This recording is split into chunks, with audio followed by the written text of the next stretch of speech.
میرا یہ vlog fundamental right سے متعلقہ ہے۔ ہمارا ایک فنڈامنٹل رائٹ جو آرٹیکل 25A ہمیں دیتا ہے وہ یہ ہے کہ پرائمری تعلیم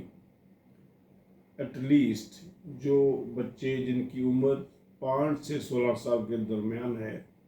وہ اسٹیٹ جو ہے وہ پہلے 10 سال میں، یعنی جب پاکستان بنا تھا تب یہ پرومس تھا کہ ود ان 10 ایئر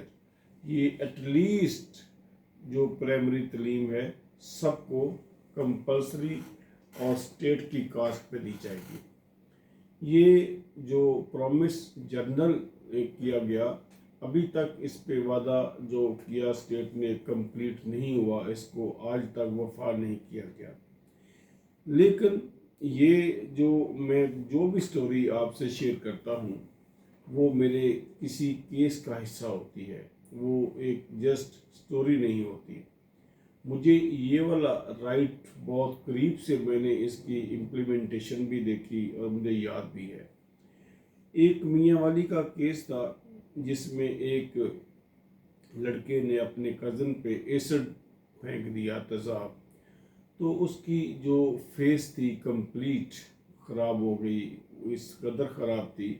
کہ اس کی آئیڈینٹیفائی کرنا اس کو صحیح شیپ میں ممکن نہیں تھا۔ تو الٹیمیٹلی وہ کیس ہائی کورٹ میں آیا اور میں اس میں ملزم کا وکیل تھا، لیکن اس دوران کورٹ نے ایک آبزرویشن دی۔ میرے جو ملزم کو تو ایک کمپنسیشن ادا کرنا ہی تھا اور وہ اس کو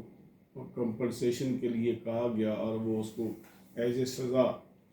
اس کو جو ہے کمپنسیشن کا آرڈر ہو گیا۔ جو میرے لیے اس کیس میں انٹرسٹنگ بات یہ تھی، کورٹ کی جو نظر تھی اس فنڈامنٹل رائٹ کی طرف بھی گئی، اور لا آفیسر سے مکالمہ کرتے ہوئے کورٹ نے ہولڈ کیا یہ کہ آپ بینگ اے اسٹیٹ کی بھی ذمہ داری تھی کہ بنیادی جو رائٹ ہے لوگوں کا تعلیم کا آپ نے 10 سال میں کمپلیٹ کرنا تھا، تو اسٹیٹ نے نہیں دیا، کیونکہ کسی جرم کو ختم کرنے کے لیے سب سے اہم جو ایک فیکٹر ہے وہ تعلیم ہے۔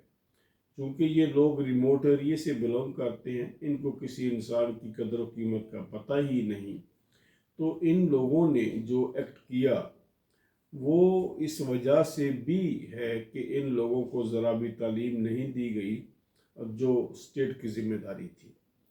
تو ایک مخصوص شیئر جو تھا اسٹیٹ کو بھی کہا گیا کہ اپنے خزانے سے اس وکٹم کو ادا کرے تاکہ اس کی جو سرجری ہے پلاسٹک سرجری پوسیبل ہو سکے۔ تو میرا آج کا ویڈیو کا مطلب یہ ہے کہ باقی رائٹس کے علاوہ جو سب سے پرائمری اور بیسک رائٹ جو ابھی تک کمپلیٹ نہیں ہوا، باوجود اس کے کہ ہماری اسٹیٹ میکسیمم ایفرٹس کر رہی ہے، لیکن ہمارا جرم پاکستان میں ڈے بائی ڈے بڑھتا جا رہا ہے۔ اس کے پیچھے ریزن لٹریسی ریٹ کا کم ہونا ہے، اور میں یہ چاہتا ہوں کہ پاکستان کی جتنی بھی عوام ہے اس کا لٹریسی ریٹ کم ہونے سے ہی وہ جرائم اس میں کم ہوگا اور یہ سوسائٹی عام لوگوں کے لیے زیادہ بینیفٹڈ ہوگی۔